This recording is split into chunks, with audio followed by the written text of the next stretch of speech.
Oke, baik. Assalamualaikum warahmatullahi wabarakatuh. Perkenalkan, nama saya Dinda Ratu Kencana Asri dengan NIM 22070160881 dari kelas Psikologi 4B. Jadi pada kesempatan kali ini di matkul gerontologi saya akan menjelaskan tentang konsep successful aging. Nah, apa sih konsep successful aging itu? Baik, di sini menurut Harlock tahun 1980 itu menyatakan bahwa masa usia lanjut itu merupakan tahap perkembangan terakhir dalam kehidupan manusia yang ditandai dengan adanya penurunan dan kemunduran atau degeneratif pada kondisi fisik, psikis maupun sosialnya. Nah, menurut Harvey Gerst dalam Masnidah Khairat 2017, ini itu menyatakan successful aging merupakan sebuah kondisi di mana orang tua usia lanjut mengalami kepuasan hidup yang maksimal tanpa merasa punya kerugian yang besar dalam masyarakat. Jadi di sini tuh lansia memiliki pandangan yang positif akan diri dan kehidupannya di masa usia lanjutnya. Dan orang-orang yang berada di sekitarnya juga memiliki kepuasan atau merasakan kepositifan yang ditebarkan oleh lansia ini gitu. Contohnya, misal lansia mempunyai aktivitas yang disukai sesuai kondisinya dan keluarga juga memberikan dukungan gitu. Jadi lansia itu tetap bisa melakukan aktivitas yang dia sukainya di usia yang memang sudah lanjut ini, dan keluarganya juga mendukung gitu. Jadi karena adanya support itu juga membuat successful aging ini bisa terjadi. Kemudian successful aging ini tuh bukan hanya sekedar bisa berumur panjang ya, tetapi juga lansia ini bisa tetap dalam kondisi yang sehat sehingga memungkinkan lansia untuk melakukan kegiatan secara mandiri. Terus juga lansia juga bisa merasakan dirinya tuh masih tetap berguna di lingkungannya dan juga masih bisa memberikan manfaat baik itu bagi keluarganya atau kehidupan sosialnya. Yang selanjutnya ada aspek-aspek. Di sini aspek-aspeknya itu menurut Weiner tahun 2003. Jadi yang pertama, aspek successful aging itu ada functional well. Functional well ini dapat diartikan sebagai keadaan usia lanjut yang masih memiliki fungsi fisik yang baik, psikis yang baik, maupun kognitif yang baik, di mana ketiga fungsi tadi itu masih tetap terjaga dan masih mampu bekerja dengan optimal di dalam diri lansia tersebut. Termasuk juga kemungkinan lansia ini tuh tercegah dari berbagai penyakit. Kapasitas fungsional fisik dan kognitif yang tinggi dan terlibat aktif dalam kehidupan. Jadi lansia ini tuh masih memiliki fungsi fisik dan kognitif yang baik gitu, dan masih dapat terlibat aktif dalam kehidupan sosialnya atau kehidupan diri sendirinya. Kemudian yang kedua ada psychological well-being. Di sini seperti yang kita tahu, well-being itu adalah kesejahteraan. Maka dari itu psychological well-being ini merupakan kondisi individu yang ditandai dengan adanya perasaan bahagia, mempunyai kepuasan hidup dan tidak ada gejala depresi. Jadi successful aging itu bisa dikatakan ketika kondisi lansia itu tuh bahagia gitu dan puas terhadap hidupnya, dan puas juga terhadap apa yang udah lansia ini lakuin selama masa hidupnya gitu sampai pada saat usianya lansia, dan juga tidak ada gejala-gejala yang menimbulkan bahwa lansia tersebut tuh stres atau depresi. Selanjutnya ada self-acceptance atau penerimaan diri. Jadi aspek ini merupakan ciri utama kesehatan mental dan sebagai karakteristik utama dalam pengaktualisasi diri lansia yang dapat berfungsi optimal dan matang. Jadi penerimaan diri yang baik itu pada lansia ditandai dengan kemampuan menerima diri apa adanya. Bisa dimulai dari lansia itu bisa menerima dirinya sendiri yang saat ini gitu, yang saat sudah lansia. Nah, kemampuan tersebut itu memungkinkan seseorang untuk bersikap positif terhadap diri sendiri dan kehidupan yang dijalani. Jadi lansia tuh lebih menerima gitu loh dengan kondisinya sekarang yang tidak seperti dulu muda lagi gitu. Individu yang mempunyai penerimaan diri yang baik juga ditandai dengan bersikap positif pada diri sendiri, mengetahui serta menerima aspek-aspek yang terdapat dalam dirinya, baik positif maupun negatif dan memiliki pandangan positif terhadap masa lalu. Jadi di sini tuh lansia dapat dikatakan successful aging, aspek-aspeknya itu penerimaan diri, baik itu ke diri sendiri ataupun ke perjalanan hidup yang pernah mereka lalui. Jadi mereka tuh lebih menerima lah dengan apa yang udah mereka hadapi dan apa yang sekarang sedang mereka hadapi, seperti itu. Selanjutnya ada positive relationship with other. Jadi hubungan baik dengan orang lain gitu. Menurut aspek ini, individu yang tinggi atau baik ditandai dengan adanya menjalin hubungan yang masih baik gitu, atau menjalin hubungan yang hangat, memuaskan, dan saling percaya dengan orang lain. Nah, jadi di sini lansia itu juga memiliki rasa afeksi dan empati yang kuat terhadap lingkungannya.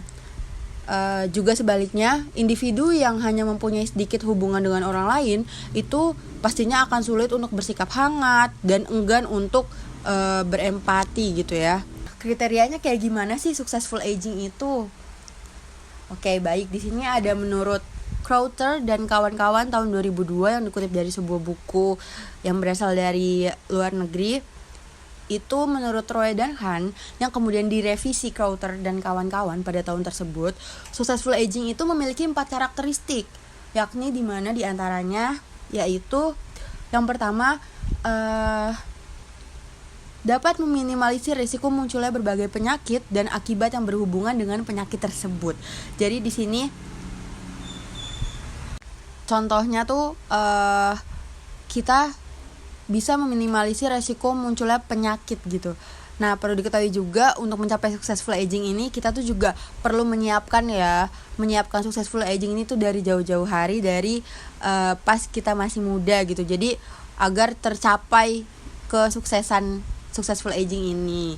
Nah, maka dari itu harus meminimalisir resiko munculnya berbagai penyakit. Contohnya seperti kita kayak olahraga teratur, jaga pola makan sehat, dan menjaga pola kehidupan yang baik lah, agar meminimalisir juga tuh terjadinya munculnya berbagai penyakit di masa usia lanjut. Selanjutnya, mengelola secara baik fungsi-fungsi fisik dan kognitif. Nah, di sini bisa dilatih nih dengan cara latihan otak atau pikiran. Contohnya seperti latihan membaca gitu, kayak kita tuh mengulas-ulas, kita lebih sering-sering membaca lah agar fungsi kognitif kita tuh masih berfungsi dengan baik gitu. Dan kemudian kalau fungsi-fungsi fisik tuh bisa dilatih gitu loh, seperti latihan fisik. Contohnya seperti rajin berjalan kaki gitu-gitu. Kan lansia kadang ada ya yang dari muda terbiasa jalan kaki sampai masa tuanya tuh jalan kaki. Nah, itu tuh bisa dikatakan successful aging juga. Selanjutnya ada keterlibatan aktif dalam kegiatan-kegiatan sosial. Nah, ini seperti yang kita tahu lah, kayak lansia ini masih bisa aktif gitu dalam kegiatan sosialnya. Selanjutnya ada positive spirituality, yaitu ada keinginan tulus untuk meningkatkan kesejahteraan serta kedamaian batin dengan cara meditasi, doa, dan lebih meningkatkan rasa syukur terhadap segala hal yang ada pada dirinya dan kehidupannya. Jadi itu kata simpelnya ya, mendekatkan diri kepada Allah gitu. Biasanya lansia yang successful aging itu lebih memiliki keinginan yang tulus buat ningkatin rasa syukurnya mereka, rasa beribadahnya mereka kepada Sang Pencipta. Nah, selanjutnya di sini ada faktor-faktor successful aging. Yang pertama ada fisik dan kesehatan. Jadi faktor ini tuh mencakup kesehatan fisik secara keseluruhan, termasuk kesehatan jantung, otot, tulang, dan mobilitas fisik seluruhnya. Lansia yang menjaga kesehatan fisik melalui pola makan sehat, olahraga teratur, dan kunjungan rutin ke dokter, itu tuh akan memiliki peluang yang lebih besar buat mencapai successful aging gitu. Nah, mungkin kalau kita dari masa muda tuh bisa ya menjaga pola makan, menjaga pola hidup sehat, gitu-gitu ya. Yang selanjutnya itu ada aktivitas sosial. Aktivitas sosial yang teratur dapat memberikan manfaat kesehatan mental dan emosional bagi lansia. Nah, interaksi sosial ini dapat membantu mengurangi resiko depresi dan kecemasan nih pada lansia. Kemudian meningkatkan suasana hati dan memberikan rasa kebermaknaan dalam hidup. Karena seperti yang kita ketahui bahwa energi sosial tuh juga perlu gitu buat suatu individu. Baik itu usianya muda ataupun tua, itu tuh harus dipenuhi gitu loh, kayak kebutuhan sosialnya gitu, karena pastinya dari lingkungan sosial tuh kita tuh akan menyerap energi-energi yang baik yang emang bisa ningkatin suasana hati kita gitu, dan juga dapat mengurangi resiko kecemasan. Faktor yang selanjutnya itu ada gaya hidup. Gaya hidup sehat itu contohnya termasuk dari muda nih bisa kita usahakan seperti menghindari merokok, konsumsi alkohol yang berlebihan, dan mengelola stres dengan baik juga dapat berkontribusi pada successful aging. Kemudian ada pendidikan dan dukungan sosial. Nah, pendidikan yang lebih tinggi seringkali terkait dengan kesehatan yang lebih baik dan tingkat successful aging yang lebih tinggi biasanya. Nah, selanjutnya di sini ada konsep successful, di mana ini tuh membahas successful secara keseluruhan. Apa sih successful itu sebenarnya? Jadi, successful itu intinya tuh kebahagiaan bisa, kesuksesan bisa, keberhasilan bisa. Tergantung diri kita tuh memaknainya tuh seperti apa gitu. Nah,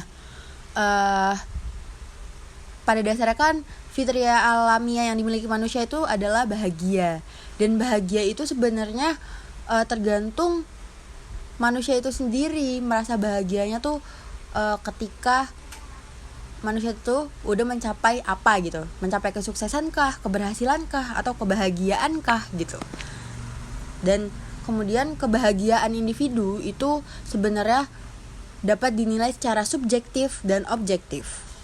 Nah, secara objektif, kebahagiaan individu itu diukur menggunakan standar yang merujuk pada pembuktian tertentu. Contohnya tuh kayak secara subjektif. Nah, kalau secara subjektif, kebahagiaan individu itu diukur dengan contohnya misal kayak kita bahagia nggak sih sebenarnya, dan kebahagiaan itu perlu kita ketahui ya, bahwa kebahagiaan tidak melulu harus diawali atau dengan kesuksesan gitu. Banyak individu yang sudah sukses namun tidak kunjung bahagia. Oleh karena itu individu tuh membutuhkan kebahagiaan untuk memperoleh kesuksesan. Sebenarnya untuk makna ini tuh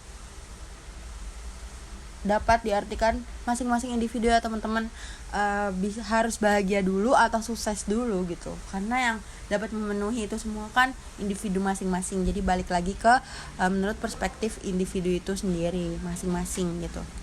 Kemudian individu yang merasa hidupnya telah bahagia maka akan menemukan yang namanya kesuksesan sejati. Ya maka dari itu individu yang merasa kebahagiaan tuh akan memunculkan kreativitas dan karya terbaiknya. Kebahagiaan akan menjadi sebab, dasar, dan pondasi untuk menuju kesuksesannya gitu. Nah, maka dari itu tadi successful aging itu kenapa kita harus lebih berhati-hati atau meminimalisir beberapa hal-hal yang tidak seharusnya dilakukan ketika kita muda gitu, agar kita tuh bisa mencapai successful aging ini tuh dengan sepenuhnya gitu. Mungkin sekiranya sekian dari saya. Mohon maaf jikalau masih banyak terdapat kekurangan dalam materi yang saya sampaikan. Sekian. Wassalamualaikum warahmatullahi wabarakatuh.